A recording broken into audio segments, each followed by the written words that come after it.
Les doy la bienvenida una vez más a este encuentro virtual. Pues es para mí un placer volver a estar con ustedes y estar nuevamente, ¿verdad? Trayéndoles conocimientos en lo que es el espacio formativo de Historia de Honduras. Sean todos muy bienvenidos. Espero que ahora tengamos la oportunidad de poder compartir nuevos conocimientos para poder enriquecer, ¿verdad?, los conocimientos que ya tenemos. No sin antes, pues quiero darle las gracias a Dios por permitirnos estar aquí reunidos una vez más, ¿verdad? Eh, por permitirnos estar gozando de mucha salud, que es lo más importante en estos momentos difíciles que atraviesa el mundo, ¿verdad? Debido a la pandemia, pero darle gracias a Dios por todo eso. Y pues nuevamente darle la bienvenida a este espacio formativo. Hoy quiero que hablemos de un valor muy importante para nosotros y para poder vivir en sociedad, ¿verdad? Se trata de lo que es el valor de la igualdad.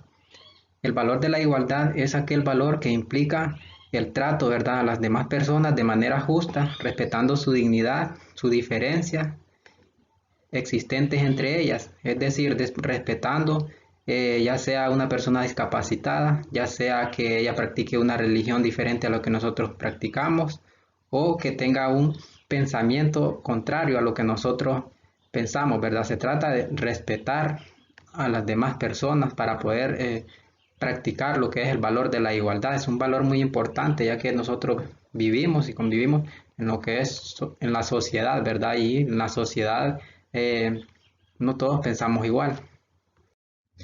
Ya entrando en lo que es la temática del día de hoy, en la clase, hoy vamos a hablar sobre lo que son o lo que fueron los propósitos y las medidas de la reforma liberal, los propósitos con los que se implantó lo que era la reforma liberal y las medidas que se tomaron para poder alcanzar esos propósitos. Vamos a ir conociendo lo que es a un lado el propósito y al otro lado lo que es la medida, ¿verdad?, que se tomaron en la que fue la reforma liberal. Como propósito número uno tenemos lo que es modernizar la economía, es decir, se emitieron nuevos códigos, código comercial para poder darle apertura a lo que eran las inversiones extranjeras, ¿verdad?, en los campos fuertes que tenía en ese entonces el país, en lo que era la minería y lo que era la agricultura. En cuanto a la medida que se tomó para poder lograr lo que era modernizar la economía, se dio lo que era abrir el campo, por así decirlo, a lo que es el capital extranjero, es decir, se crearon las mejores condiciones para poder atraer lo que fue la inversión extranjera, la cual pues se hizo efectiva en los campos que ya dijimos anteriormente, en lo que fue la minería y además el cultivo del banano. Seguidamente tenemos lo que es el segundo propósito, ¿verdad? Que fue incorporar el cultivo del café como rubro de exportación. Es decir, se quiso poner el cultivo del café en una de las principales productos de exportación y que este tuviera un mayor auge en lo que era la economía de nuestro país, ¿verdad? Como todos sabemos, el café siempre ha sido uno de los principales productos del país y pues se quiso afirmar que este producto fuera uno de los principales productos de exportación. Y en cuanto a la medida para poder estimular el cultivo del café, se hizo lo siguiente, se otorgaron tierras y se apoyó lo que era el cultivo del café, ya que junto al banano, ¿verdad?, constituían productos a colocar en el mercado mundial. Como sabemos, ¿verdad?, tanto el café como el banano en esa época eran los principales productos en, en nuestro país y pues se colocaban como de los principales productos para lo que era la exportación. Seguidamente tenemos lo que es el tercer propósito y la tercera medida. El tercer propósito fue la emisión de leyes, que fue, por así decirlo, el respaldo jurídico de las medidas reformistas que vendrían posteriormente a asegurar lo que era la centralización del poder y la neutralización de los caudillos locales. Esto en cuanto a los propósitos.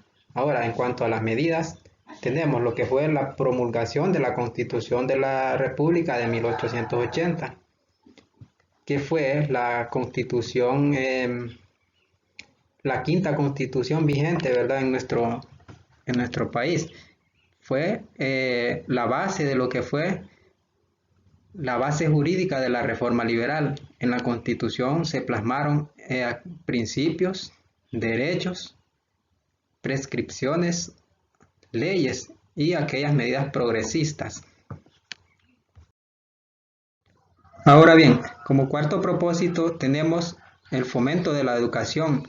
Esto se hizo para poder ampliar lo que fueron los servicios educativos, para poder impulsar el desarrollo nacional, ¿verdad?, sobre una base filosófica y científica que asegurara, ¿verdad?, de alguna manera el proceso y la libertad en lo que era nuestro país, en Honduras, durante lo que fue durante lo que era el mandato de Marco Aurelio Soto.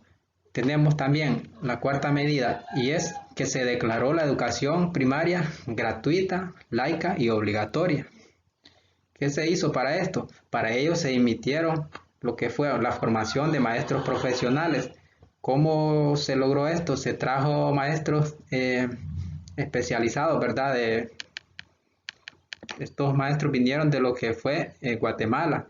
Se dejó también se asignaron recursos financieros para lo que era los programas educativos para poder lograr, ¿verdad?, una educación, una mejor educación en lo que es el país. Como quinto propósito tenemos lo que es la limitación de los poderes de la iglesia.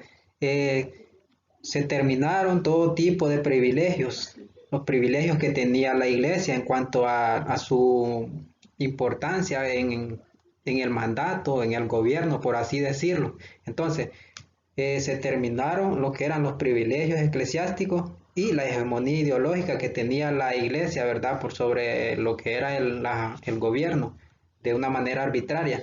También, ¿verdad?, tenía influencia sobre lo que era la población en general. Todo eso se terminó cuando se aprobó lo que era la limitación de los poderes para la iglesia. La medida que se tomó fue la separación de la iglesia y del Estado, ¿verdad?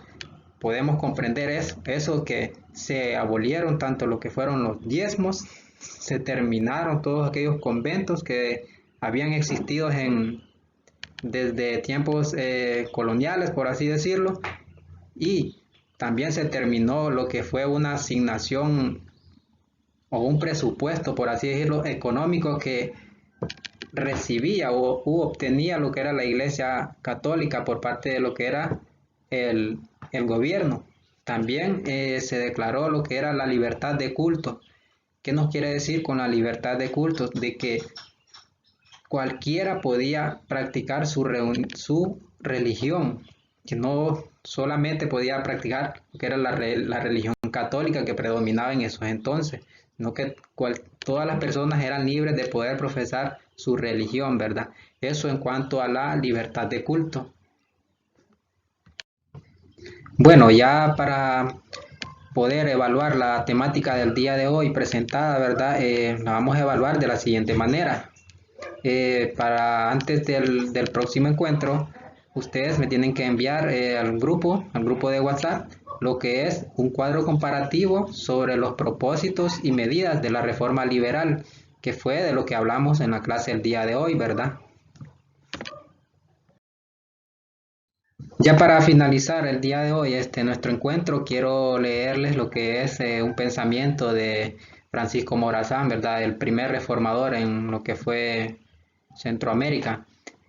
El pensamiento es sobre educación, en la cual dice: la educación es el alma de todos los pueblos y el abono de los ejércitos de libertad. Eso dicho por Francisco Morazán. No me queda más, jóvenes, que darle pues las gracias por su atención y pues desearles que estén bien, decirles también que sean responsables, que si van a salir, verdad, que siempre usen su tapaboca, y si van a estar dentro de lo que es interactuando con cierto grupo de personas utilicen su mascarilla, ¿verdad? Esto por la situación que estamos viviendo, ¿verdad? De lo que es la COVID-19, hay que tomar todas esas medidas de bioseguridad para poder protegernos nosotros y así poder proteger a lo que es nuestra familia, ¿verdad?